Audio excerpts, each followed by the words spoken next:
ഒട്ടും തന്നെ വില കൽപ്പിക്കാത്ത ഒരു സൂപ്പർ പവർ നമ്മുടെ ലൈഫിലുണ്ട്. മണ്ടനായി കാണപ്പെടുവാനുള്ള നമ്മുടെ സന്നദ്ധത. ഏതെങ്കിലും കാര്യം ട്രൈ ചെയ്ത് പരാജയപ്പെടുവാനുള്ള സന്നദ്ധത. ഉറപ്പില്ലാത്തപ്പോഴും കൈ ഉയർത്താനും മണ്ടത്തരമാണോ ചോദിക്കുന്നത് എന്ന സംശയത്തോടെ ചോദ്യം ചോദിക്കുവാനുമുള്ള സന്നദ്ധത. അങ്ങനെയൊരു ലെവലിലുള്ള സന്നദ്ധതയുണ്ടെങ്കിൽ, ഇമേജിനേക്കാൾ വളർച്ചയ്ക്ക് പ്രാധാന്യം കൊടുക്കുവാനുള്ള മനസ്സുണ്ടെങ്കിൽ, അതാണ് സ്റ്റക്കായി നിൽക്കുന്ന വ്യക്തികളിൽ നിന്നും വിജയിച്ച ഒരു വ്യക്തിയെയും തമ്മിൽ വേർതിരിക്കുന്നത്. ആ ചെറിയൊരു നിമിഷം, മണ്ടനായി കാണപ്പെടുവാൻ സന്നദ്ധത കാണിക്കുന്ന നിമിഷം.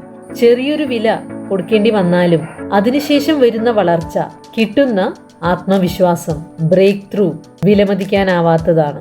ലോകത്തെ മാറ്റിമറിക്കുന്നത് വളരെ ആകർഷണീയരായ, കൂൾ ലുക്കിംഗ് ആയ വ്യക്തികളല്ല, മറിച്ച് മറ്റുള്ളവരുടെ മുൻപിൽ മണ്ടന്മാരായി കാണപ്പെടുവാൻ തക്ക വിധം ട്രൈ ചെയ്യുന്നവരാണെന്ന് ബ്രയാൻ ലീ പറയുന്നു.